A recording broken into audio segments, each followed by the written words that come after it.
Desmitificando el cambio climático. Mito número 1. El cambio climático es natural. Esta idea sostiene que la Tierra ha atravesado diversos ciclos de calentamiento y enfriamiento, y que lo que está sucediendo actualmente es otro de esos episodios. Pero primero debemos empezar por definir el cambio climático. Según la Convención Marco de las Naciones Unidas sobre Cambio Climático, este es entendido como un cambio de clima atribuido directa o indirectamente a la actividad humana que altera la composición de la atmósfera mundial y que se suma a la variabilidad natural del clima observada durante periodos de tiempo comparables. Entonces, a partir de esta definición, podemos determinar que el cambio climático tiene causas naturales y antrópicas. Las causas naturales las podemos clasificar en astronómicas y geológicas. La primera causa astronómica es la excentricidad. Se refiere a las variaciones en la forma de la órbita de la Tierra alrededor del Sol, que oscila entre ser más circular o más elíptica, es decir, ovalada, en ciclos de aproximadamente 100.000 años. Esta variación afecta la cantidad de radiación solar que llega al planeta, contribuyendo a ciclos glaciales e interglaciales. Actualmente estamos en un periodo interglacial, conocido como el Holoceno. Este periodo comenzó aproximadamente hace 11.700 años, después del final de la última glaciación importante, la cual formó parte de la edad de hielo más reciente. Veamos cuáles son las características de este periodo Holoceno. El clima es cálido y estable. Esto ha favorecido el desarrollo de la humanidad, favoreciendo a la agricultura y el desarrollo de las ciudades. Duración. Los periodos interglaciares duran alrededor de 10.000 y 20.000 años, es decir, que estamos aproximadamente a la mitad. Lo interesante aquí es la diferencia de este periodo interglaciar con los anteriores que ha sufrido la Tierra. El actual está marcado por las actividades humanas, especialmente desde la Revolución Industrial, lo que ha aumentado la concentración de gases de efecto invernadero en la atmósfera, incrementando así la temperatura de la Tierra. Entonces, la Tierra ya ha atravesado periodos interglaciares, pero nunca con esta cantidad de gases de efecto invernadero en la atmósfera. Otra causa astronómica es la oblicuidad. Esto se refiere a la inclinación del eje terrestre con respecto a su órbita alrededor del Sol. Cambios en la oblicuidad influyen en la distribución estacional de la radiación solar, afectando la intensidad de las estaciones. Otra causa es la precesión, que se refiere al movimiento que tiene la Tierra. Este fenómeno modifica la orientación de la Tierra respecto a las estrellas y afecta el momento en que ocurren las estaciones en relación con la órbita, influenciando los patrones climáticos. Por otro lado, también tenemos la irradiación solar. Es la variación en la cantidad de energía que emite el Sol, relacionada con ciclos de manchas solares. Estos cambios en la irradiación solar pueden afectar a las temperaturas globales y se da aproximadamente cada 11 años. Por otro lado, tenemos las causas geológicas. Entre ellas tenemos las erupciones volcánicas, la deriva continental y los movimientos orogénicos. En cuanto a las erupciones volcánicas, cuando ocurre una gran erupción volcánica, el volcán libera cenizas y gases, como dióxido de azufre, hacia la atmósfera. Estos gases y cenizas pueden bloquear la luz del Sol y enfriar la Tierra temporalmente, creando lo que se llama un invierno volcánico, que puede durar varios años. Por otro lado, tenemos la deriva continental. El movimiento de las placas tectónicas altera la posición de los continentes y océanos a lo largo de millones de años, modificando corrientes oceánicas y patrones de circulación atmosférica, lo que influye en los climas regionales y globales. Y por último tenemos los movimientos orogénicos. Esto se refiere a la formación de montañas debido a la colisión de placas tectónicas. Este proceso puede cambiar los patrones de viento y precipitación, influir en el clima regional y alterar el equilibrio de gases en la atmósfera mediante la erosión y la captura de dióxido de carbono en procesos de meteorización. Estos últimos tres fenómenos impactan sobre la Tierra de una forma gradual y mucho más espaciada en el tiempo. Tenemos las causas antrópicas. La primera de ellas es la quema de combustibles fósiles, tales como carbón, petróleo y gas, para la generación de energía, transporte y actividades industriales.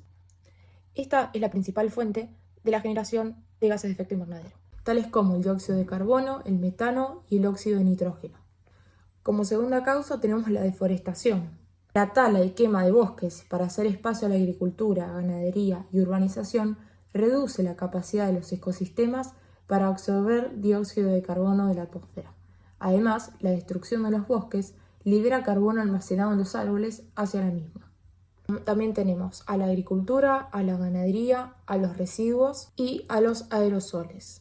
La agricultura emite principalmente óxido nitroso por el uso de fertilizantes, deforestación para nuevas tierras agrícolas y consumo intensivo de agua. Por otro lado, la ganadería emite mayormente metano durante la digestión de rumiantes y la gestión del estiércol, ayudando también a la deforestación y a degradación de suelos. Los aerosoles producen contaminación atmosférica debido a los compuestos de carbono negro. Los residuos orgánicos generan mayor parte metano por su descomposición anaeróbica en vertederos, malos olores y lixiviados contaminantes. Otra opinión repetida es que el dióxido de carbono no es contaminante porque es natural y es necesario para las plantas. Para poder explicar esto, es necesario entender que aunque el dióxido de carbono es parte del ciclo natural y necesario para la fotosíntesis, su exceso en la atmósfera atrapa calor, efecto invernadero, lo que provoca un desequilibrio climático. El problema, entonces, no es su existencia, sino su concentración excesiva por quema de combustibles fósiles y deforestación. Cabe destacar que el efecto invernadero es esencial para la vida en la Tierra. La luz solar incide sobre la superficie del planeta. Mediante la fotosíntesis y el ciclo del carbono, se posibilita la vida en el mismo. Lo que sucede es que parte de esta energía es irradiada nuevamente hacia la atmósfera en forma de onda larga. En la atmósfera, gases como el dióxido de carbono, el metano, el vapor de agua y otros absorben parte de esta energía radiada por la superficie de la Tierra, devolviéndola a la superficie del planeta como energía térmica. Al aumentar las concentraciones de gases, aumenta la cantidad de energía retenida, lo que lleva al aumento de la temperatura media del planeta, generando lo que se llama entonces el efecto invernadero. Entonces, como respuesta al mito número 1, que establecía que el cambio climático es natural, podemos entonces entender que sí, posee causas naturales y también antrópicas, aunque la actividad humana ha intensificado y acelerado este proceso de manera significativa. El ritmo y la magnitud del cambio climático actual no posee precedentes. Como respuesta al mito número 2, es cierto que el dióxido de carbono ha estado siempre presente en la atmósfera y que es un gas natural. Pero el problema no es su presencia, sino la cantidad. Antes de la revolución industrial, la concentración de dióxido de carbono en la atmósfera era de aproximadamente 280 partes por millón. Hoy en día, las concentraciones superan las 420, el nivel más alto registrado en al menos 800.000 años, según datos de núcleos de hielo y observaciones directas. Por último tenemos el mito número 3, que dice así: hace frío, así que el calentamiento global no existe. Para poder dar respuesta a este último mito, es necesario diferenciar cambio climático de calentamiento global.